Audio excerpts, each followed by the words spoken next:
वास बरसाने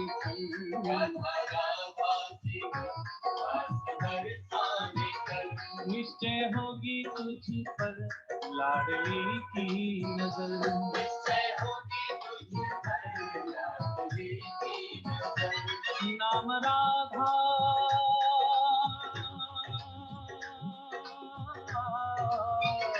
नाम राधा कटे कोटि व्याधा व्याधा, नाम राधा कटे कोटि व्याधा व्याधा।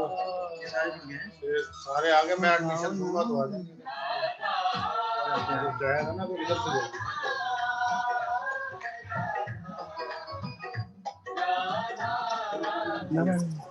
नमो नारायण। कैसे हैं? बढ़िया है, बहुत बढ़िया जी। मौजा ही मौजा। जय श्री राधे बाबा जी। राधे राधे बाबा जी। राधे राधे राधे राधे राधे राधे। 3-4 लोगों के मेरे पास मैसेज भी आ गया और जो न्योछावर है वो भी आ गया। इसमें परवीन जी हैं, मीनू जी हैं, सीमा जी हैं और एक का नंबर आया अकाउंट में, मुझे नहीं एग्जैक्ट मालूम। और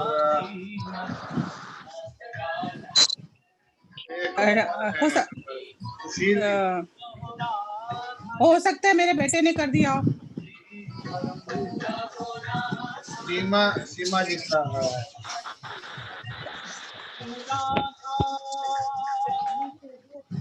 बाबा जी हो सकता है बेटे ने मेरे भी किया हो, पता नहीं, अभी शाम तक बोल तो रहा था मैं कर दूंगा। कोई बात नहीं, आएगा जब आएगा। आज कोशिश करेंगे, नहीं तो आज कोशिश करके इसको अपडेट कर देंगे। बेसिकली डायरेक्ट परचेज में लेता ही नहीं है वो, जब चल रहा होता है ना, तो जब वो 40 मिनट का टाइमिंग हो जाता तो उसके बाद वो ऑप्शन देता है अभी आता है 40 मिनट के बाद स्पेशल टाइम मिलता नहीं है।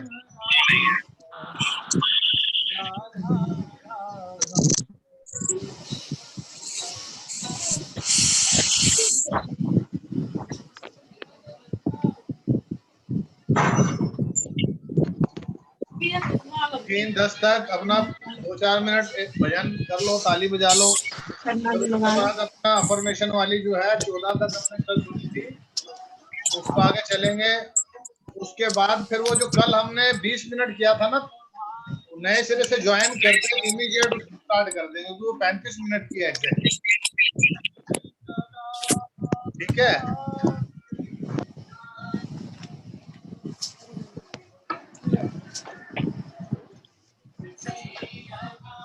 और मेडिटेशन कौन कौन कर रहा है आजकल? स्नेह जी, प्रवीण जी, बबीता जी, मीनू तो सुपर, ऑलवेज सुपर है, देवी है, देवी। क्योंकि आप जो चीज सीखते हो, जैसे स्कूल में भी हमने सीखा ना, उसकी जब तक प्रैक्टिस नहीं करेंगे, कहते practice makes a man perfect, तो प्रैक्टिस करना ही करना है। हम स्कूल में नहीं पढ़े हैं तो अब पढ़ना पड़ रहा है, क्या करें? नहीं तो कहीं अफसर लग गए होते, काम चल रहा था आराम से, लेकिन ठाकुर जी ने बाद में काम जी। कुछ कह रहे हैं आप?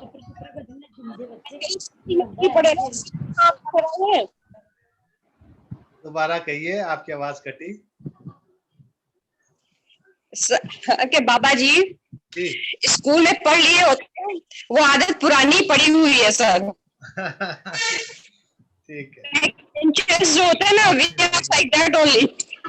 नहीं, लेकिन हमें प्रयास करते रहना चाहिए, क्योंकि ये जो चीज है प्रयास से ही काम चलेगा। और अभी क्या है कि जब एक एज फैक्टर हो जाता है ना, उसके बाद हमें समझ में आता है कि अब क्या। अब कुछ लोग तो हमारे में से रिटायरमेंट वाली एज में है, हम अब रिटायरमेंट वाले, वो कहते हैं ना 50 साल के बूढ़े या 50 साल के जवान, तो हम जवान है, क्योंकि जवान तो यहाँ से और बुढ़ा यहाँ से है। क्योंकि मैंने कुछ ऐसे लोग देखे हैं जो 30-35 साल की उम्र में उनका behaviour, they are treating like as a 80 years old, मतलब 35-40 साल की उम्र में भी उनके मुंह से सबके लिए बच्चा बच्चा बच्चा निकलता है। मैं कहा यार अभी तो खुद बच्चा है। और कुछ लोग ऐसे हैं जो 50 साल की उम्र में भी दूसरों को अंकल आंटी कहते हैं। बिल्कुल तो बिल्कुल। अपनी अपनी आयु तो पता नहीं है, लेकिन अपने से छोटे को भी आंटी और अंकल बुला देंगे। तो वो इसका मतलब क्या है कि कहीं ना कहीं वो मेंटली उनको पता है कि मैं तो जवान हूँ, अंकल आंटी सामने वाला ही है। तो वो एक तरह से अच्छा है कि यदि आपकी सोच और आपका मेंटल लेवल इतना ज्यादा प्रिपेयर है, जिसका मतलब आपके लिए वो अच्छा है। आपको पता है कि मैं जवान हूँ, बाकी दुनिया चुल्ले जावे, मैं की लेना उसको, मेरा दिल जवान, मैं जवान। और लोग कहते हैं दाढ़ी चिट्टी आ गई, मैं तो 18 साल 20 साल के बच्चों की दाढ़ी बता दूं, चिट्टे बाल उनके, आईब्रो के बाल चिट्टे हैं 20 साल के। तो वो उससे सफेदी, ये वाली सफेदी आने से आप बुढ़े या जवान आपके बालों की रंगत से नहीं होते, आपके दिल के फीलिंग से, आपके मन के विचारों से आप बुढ़े या जवान होते हैं। आपका बाबा जी मेरे भी बाल सफेद हो गए, अब मैं तो रशियन बहुत यंग हूँ अभी। एक बात बताएं मीनाक्षी जी, रशिया के अंदर तो लोग ऐसे कलर स्पेशल करते हैं। हाँ, इवन कनाडा में भी मैंने देखा यंग यंग गर्ल्स कराती है। मेरी तो 54 हो गई है। इवन इस बार जब मुझे तो मैंने मेरे बाल यहाँ तक लंबे बाल थे, तो मेरे मन में आया कि लॉकडाउन हो गया, कुछ हटके करें। मैं एक बार सारे बाल सफेद करके देखता हूँ, सिल्की सिल्की रेशमी बाल हो जाएंगे। लेकिन वो नहीं इच्छा थी, वो जैसे विचार आए अगले दिन ही मैंने काट दिए सारे, रुंड हो गया, क्योंकि वो 14 साल से बाल काटे नहीं थे मैंने। अच्छा, ट्रिमिंग करता था खुद ही, जो साल बाद थोड़ा सा करना था, नाई से हाथ नहीं लगाता। तो 14 साल के बाद क्या होता है कि 12 साल बाद देने होते हैं बाल, तो मैंने फिर खुद ही अच्छा, काट के अपना गंजा हो गया। मैं चलो ऐसे तो अपने ऐसे। आप ही दे दिया। तो वो फिर ऑप्शन भी था उस टाइम पे, वो कहते हैं ना मौका भी है, मौसम भी है और दस्तूर भी है। तो उस टाइम पे दस्तूर भी है। हालात ऐसे थे, और मैं कहा चलो बहाने का बहाना हो जाएगा, क्योंकि मेरी बिटिया मुझे ना दाढ़ी रखने देती है और ना यहाँ से अच्छा, बाल छोटे करने देती है। और मेरे लिए तो जैसे यहाँ पे जो छोटी, जैसे ये मीनू है, और एक बिटिया और है प्रियंका, हाँ प्रिया प्रिया प्रिया वो भी मेरे को अपनी बेटी नजर आती है उनमें। तो मेरे को लगता है कि नहीं, बेटियां सारी राजी रहे, खुश रहे, और बेटी से बढ़कर सही कुछ नहीं। बात। उसने कह दिया कि ये करना है तो करना है। अपना जीवन तो हम बहुत अच्छे से जी लेते हैं, लेकिन बेटियों के आगे सरेंडर हो जाता हमारा। ये तो है, उसमें कोई शक तो नहीं। इसीलिए मुझे कभी कुछ नजर आता है किसी के लिए तो मैं फटाफट बोल देता हूँ। खास करके मेरे मुंह से हमेशा बेटियों के लिए यदि कुछ नजर आ रहा होगा ना, उसको मैं बिना पूछे भी रेमेडी बता दूंगा। वैसे मैं रेमेडी जल्दी के बताता है, लेकिन मुझे लगता है कि इस रेमेडी से उनके घर की बेटियां अच्छी होने किसी वाली। का भला हो जाए। जैसे अब ये गीता जी ने, अगर इन्होंने अपने घर में आर्टिफिशियल फ्लावर रख रखे हैं, गीता जी हाँ जी, आपके घर में आर्टिफिशियल फ्लावर सामने दिख रहे हैं। हाँ जी। तो ये आपके घर में ये जी बच्चे, मीनू जी को बहुत शौक है आर्टिफिशियल फ्लावर रखने का। तो ये बाबा जी सभी के घर में है प्राय प्राय। नहीं होना चाहिए, क्योंकि जो जिनके घर में आर्टिफिशियल फ्लावर है, अगर उनके घर में बेटियां हैं तो उनकी बेटियों की लाइफ डिस्टर्ब होगी। बेटियां हैं। उनकी 100% उनकी बेटियों की लाइफ डिस्टर्ब होगी। सॉरी टू से, क्योंकि मेरी भी बेटी है, तो मैं सबको यही राय देता हूँ कि घर में प्लास्टिक के फूल, और यदि बच्चा पढ़ने वाला है तो आपके बच्चे की तो पढ़ाई बाबा जी आज ही दान कर दूंगी इन्हें। बिल्कुल उठा के फेंक दो, सोचना भी फेंक नहीं देंगे है। मैं बिल्कुल बिल्कुल। हाँ, मुझे भी यही करना पड़ेगा बाबा जी। एक्चुअली बाबा जी क्या है कि ये मैं कभी आर्टिफिशियल फ्लावर या प्लांट्स के बिल्कुल फेवर में नहीं हूँ। मैं नेचुरल ही रखना पसंद करती हूँ घर में। लेकिन क्या है ये अभी लास्ट ईयर ना, नेचुरल फ्लावर अगर गमले में है तो वो तो बढ़िया हाँ जी, है, और यदि वो जी आपने ला के रखे और 4 दिन बाद सूख गए हैं तो वो बुध खराब फिर जी। हो गया। सूखे फूल भी नहीं रखते हैं।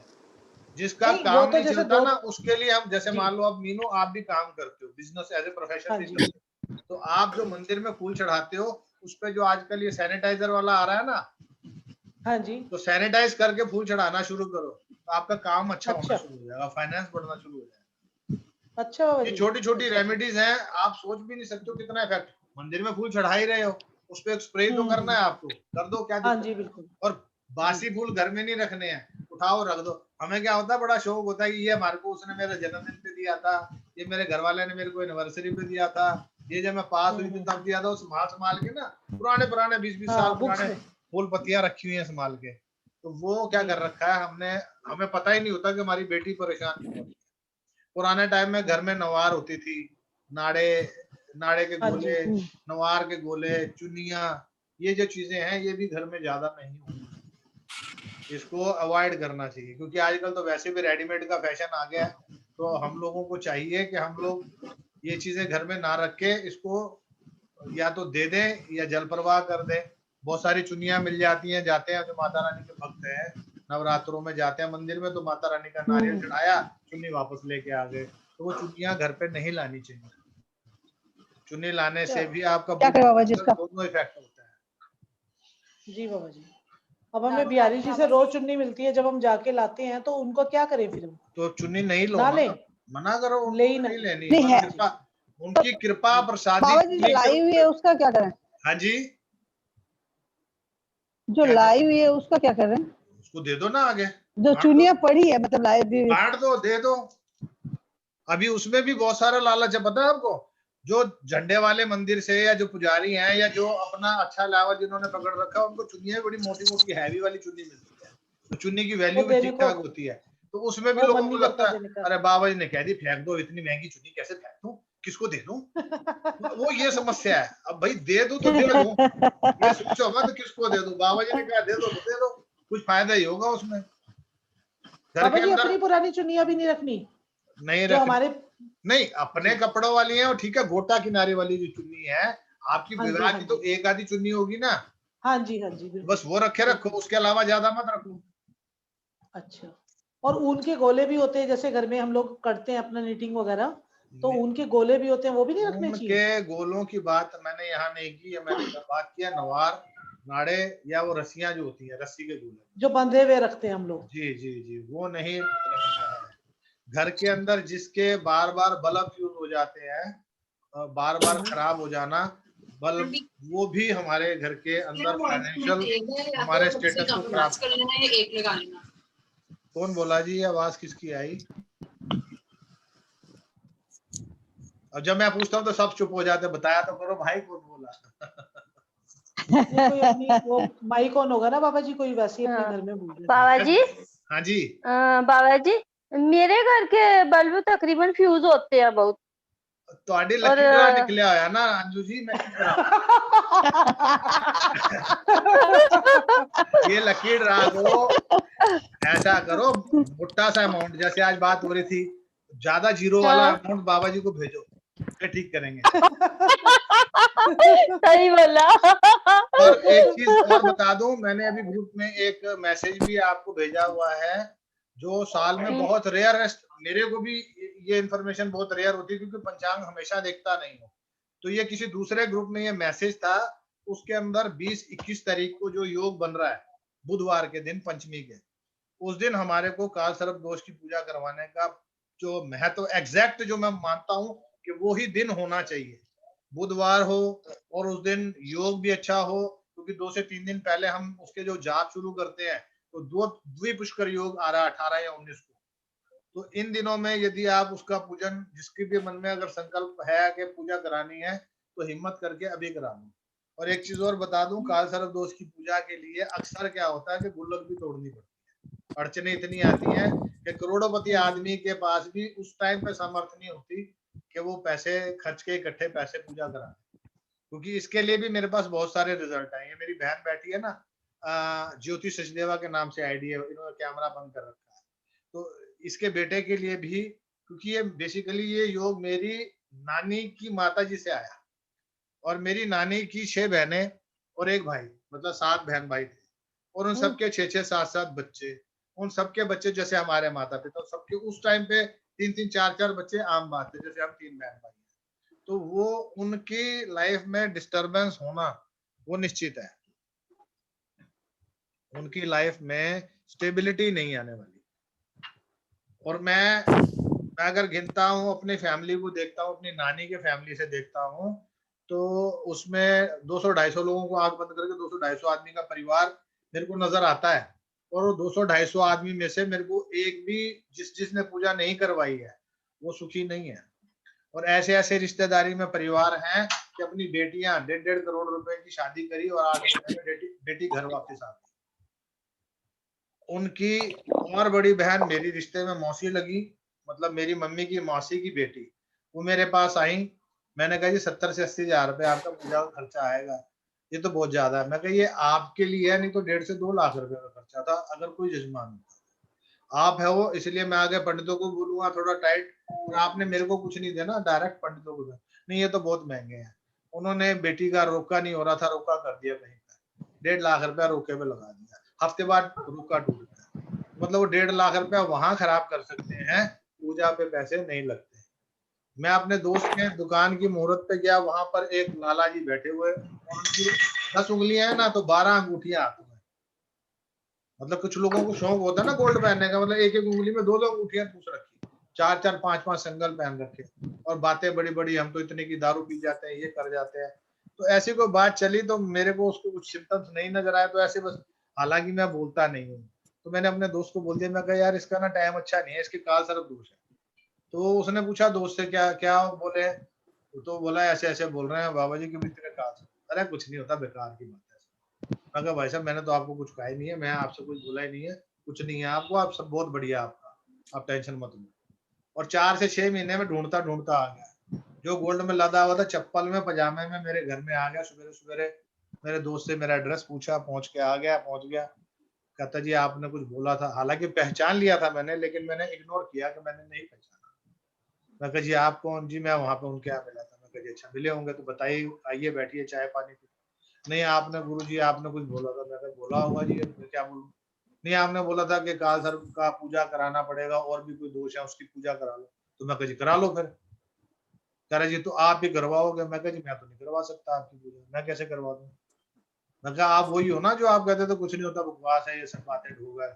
मैं कहा आप वही हो ना जिसके हाथ और गले में सोना लदा रहता था, आप कहते थे पैसा पैसा सब कुछ है। मैं कहा अभी क्या हुआ? फिर मेरा सटक जाता है ना, अब तो माझी सटकली वाला काम हो गया। फिर मैंने उसकी उतारनी शुरू कर दी, गुस्सा आ गया मेरे को। तो गुस्सा इसलिए आता है कि जब आदमी किसी को सलाह दे रहा है तो मान लेना चाहिए, नहीं मान रहे तो कम से कम क्रिटिसाइज नहीं करो। आपको लगता नहीं है कि नहीं कराना है तो आप किसी को गलत मत ठहराओ। अभी मेरे कुछ ऐसे बच्चे हैं परिवार के जो गद्दी पे आते थे, उनसे मैंने बोला, मैंने क्या बोला, मेरे मुंह से जब बुलवाते हैं वो ठाकुर जी बोलते, जब मैं बोलता हूँ कि मैंने बोला तो ठाकुर जी बुलवाते हैं। मेरे शरीर की चमड़ी की औकात नहीं है, जब वाणी निकलती है, अभी भी अगर कुछ बोल रहा हूँ तो मेरे ठाकुर जी बुलवा रहे हैं, ये उन्हीं के शब्द है। शरीर जरूर मेरा है और शरीर भी उन्हीं का दिया हुआ है। तो उसको बोला, मैं कहा तू 100 करोड़ की स्वामी बनेगा, सिर्फ अपना 10% का पार्टनर बना ले ठाकुर जी गद्दी पे। हाँ जी गुरु जी पक्का। जब नहीं होता ना तो आदमी ऐसा करता है। तो अभी मैं जून में आया हूँ, तो जून जुलाई के अंदर आया कि 8 महीने से वाइफ जो है परेशान है, होठ जो है उसके दाने दाने और पके हुए। तो मैंने कहा बेटा तूने ना, अभी तेरे 80-90 हजार रुपए लगने, अब तू किस्तों में लगा दे चाहे इकट्ठे लगा दे। कह रहा गुरु जी आपने कहा था 100 करोड़ की स्वामी बनेगा। तो मैं कहा एक बात बता, 100 करोड़ एक दिन में आने थे क्या? मैं कहा तेरे पास पैसे आने शुरू हुए, तूने कितने % निकाले गद्दी के नाम पे? कुछ तो निकाला ही होगा, ऐसा तो है नहीं कि तेरे पास 1.5-2 साल से पैसा ही नहीं आया। पैसा आना शुरू हो गया था तेरे पास, कहाँ है वो पैसा? वो नहीं गुरुजी वो तो थोड़ा बहुत आता है, अब 4,000 लाख रुपए। मैं कहा 50,000 लाख रुपए में 10% तो कुछ बनता ही होगा ना, 5,000 10,000 रुपए। मैं कहा निकाले तूने अब तक? मैं कहा नहीं निकाले बेटा, जिसको देना आता उसको लेना भी आता। मैं कहा 100 करोड़ तो अब तू भूल जा, अब 100 करोड़ वाला खाता तो तेरी पार्टनरशिप होगी खत्म। मैं कहा वो नहीं मिलने वाला कुछ तेरे को, लेकिन तेरे को यदि बचना है, अपने फैमिली को डिस्टर्बेंस से बचाना है, तो अपने हिस्से का जो तेरे को पैसा खर्चना वो खर्चना ही पड़ेगा, वो तेरे को देना ही पड़ेगा, दे दे। और वो नहीं दे रहा, फिर मेरे को गुरुजी इसका वोट ठीक कर दो। मैंने गलती से छोले भटूरे लेने जाना लगा था, गुरुजी ने भेज, वो खा लिए, आज महीने से ऊपर हो गया मैं भुगत रहा हूँ। वो एक प्लेट छोले भटूरे मुझे भारी पड़ गए। अभी वो कहता है गुरुजी आप ठीक नहीं कर रहे हो उसको। मैं कहा मैं क्यों करूंगा? मैं कहा तेरे एक प्लेट छोले भटूरे मेरे को कितना भारी पड़ गए भाई मुझे पता है। और 3 प्लेट छोले भटूरे मंगा के और 1.5 महीने मेरे को सफर करना पड़ा।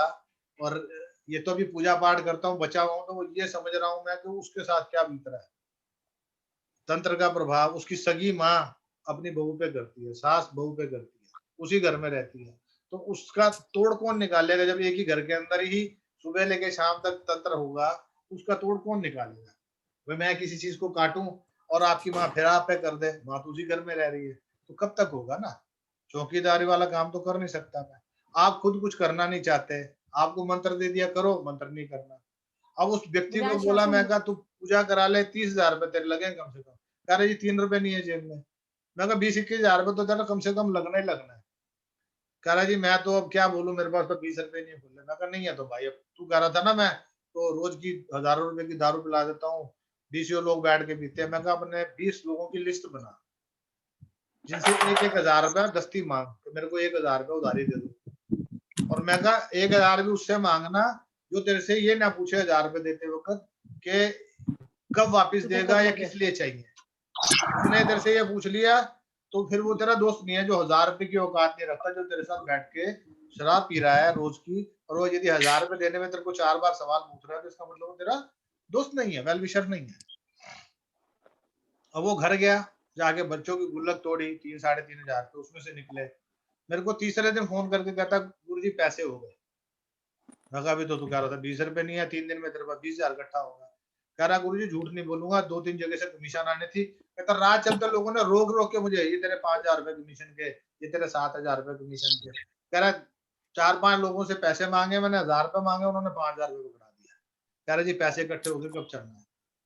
चले गए, पूजा भी करवा दी, करवा के आ भी गए। अच्छा मुझे लगता है कि मेरे माध्यम से किसी का काम किया तो ठाकुर जी मुझे फीडबैक जरूर देना।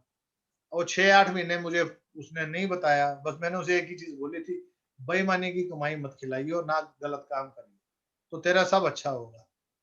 अब 6-8 महीने के बाद फिर मेरे को, मैं निकल रहा था रोहिणी से, तो अपने दोस्त से मैंने पूछा भाई उसका क्या हुआ, तुम्हारा एक मित्र था, कह रहा आजकल मौज ले रहा है।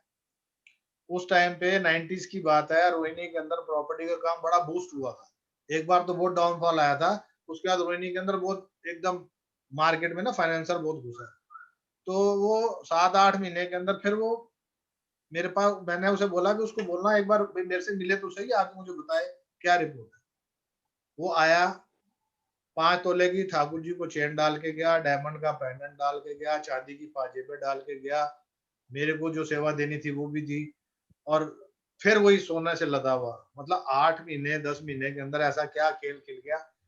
तो मैंने कहा भाई ये फिर कोई सट्टा बाजारी तो नहीं कर ली तूने, कोई जुआ जुआ तो नहीं? कह रहा गुरुजी कोई काम नहीं किया, कोई बेईमानी नहीं की।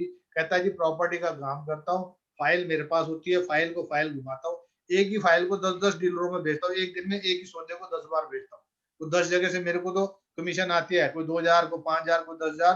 कहता हूँ मेरे को एक फाइल से 1.5-2 लाख रुपए। कहता है जी इतने दिनों में मैंने अपना मकान वापस छुड़वा लिया है, गाड़ी ले ली है, जितना गोल्ड बेचा था उससे ज्यादा बना लिया। मैं कहा आज के बाद गोल्ड नहीं पहनेगा, दिखाना बंद कर, क्योंकि नजरें जो है वो पत्थर भी फाड़ देती है। तो इसलिए जिसका विश्वास है वो जल्दी कर लेता है। अब हमारी बहन ने करवाई, उसके बाद बेटे की शादी भी होगी, कारोबार भी हो गया, अब उसके घर में बेटियां भी हैं। तो ये परमात्मा रास्ते खोलता है, तो आपने करना है। अभी आपके पास ऑप्शन है, आप कर लो। आपके पास ऑप्शन नहीं हो तो बात अलग है।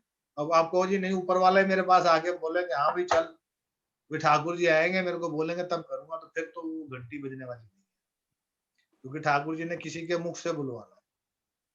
तो वो सारे काम होते हैं, टाइम लगता है, लेकिन आप विश्वास से यदि काम करेंगे वो काम कोई भी नहीं रुकेगा। तो अभी अपन क्या करते हैं, वो 2 मिनट वाला सुनते हैं। 14 नंबर हमने कल सुना था, और 2 फाइल और सुनेंगे, फिर उसके बाद जो नया 35 मिनट की मेडिटेशन है वो जोड़ेंगे हम उसके बाद।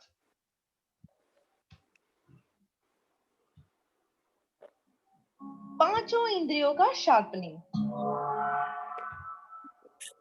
विजुअलाइजेशन के दौरान आपकी पांचों इंद्रियां अच्छी तरह से काम कर सके, इसलिए यहाँ पर मैं आपको 5 एक्सरसाइज दिखा रहा हूं। ये एक्सरसाइज आपको अच्छे ढंग से विजुअलाइजेशन करने में सहायता करती है। जब समय मिले तब इसी तरह की अन्य एक्सरसाइज भी आप स्वयं खुद बना करके भी कर सकते हैं। इस अभ्यास के लिए मन को अर्ध जागृत अवस्था में ले जाने की आवश्यकता नहीं है। जागृत अवस्था में भी आप ये एक्सरसाइज कर सकते हैं, प्रैक्टिस कर सकते हैं। इसका लक्ष्य यह है कि आपकी पांचों इंद्रियां ज्यादा से ज्यादा तेज हो, शार्प हो। एक्सरसाइज 1, दृष्टि का शार्पनिंग यानी आंखों का शार्पनिंग। चलिए अपने दाहिने हाथ में मोबाइल फोन पकड़ें, इसके चारों धारों को देखें, इसका आकार कैसा है ये देखें, इसका रंग कैसा है ये देखें, इसके ऊपर क्या लिखा है और कैसे अक्षरों में लिखा है ये देखें, उसकी स्क्रीन का आकार क्या है ये देखें, बटन कैसे है, बटन दबाए तो या लाइट होती है या नहीं, स्क्रीन में तारीख, समय आदि दिखता है या नहीं। इन सभी बातों को ध्यान में लें, इन सभी इंफॉर्मेशन को, सभी जानकारियों का गहराई से निरीक्षण करें। फोन को आगे, पीछे, साइड में से, पास में से और दूर से देखें, चारों कोनों की धार को देखें और अब फोन को नीचे रख दें। फिर आंखें बंद करें और कल्पना करें कि जैसे आपने फिर से दाहिने हाथ में अपना मोबाइल पकड़ा है और उसी तरह से बार-बार देख रहे हैं कि जैसा आप थोड़ी देर के पहले देख रहे थे। सभी बातें याद करें। आपकी आंखें बंद हैं, मन की आंखों से इन सारी बातों की जानकारी आप देख सकते हैं। रंग, आकार, कद और अन्य तमाम इंफॉर्मेशन का चित्र मन में उभरने लगता है। कोशिश करें। अगर आवश्यकता हो तो कुछ समय के लिए फिर से आंखें खोलकर फिर से खास जानकारी फटाफट देख ले और तुरंत ही फिर से आंखें बंद कर ले और फिर सोचे कि अभी आपने क्या देखा था। मन में फोन के धुंधले चित्र अधिक स्पष्ट होते जाएंगे। इस तरह से अभ्यास करने से बंद आंखों से मानसिक चित्र तैयार करने की अच्छी प्रैक्टिस होती जाएगी। एक्सरसाइज 2, श्रवणेंद्रिय का शार्पनिंग यानी सुनने का शार्पनिंग। श्रवण करना माने सुनना।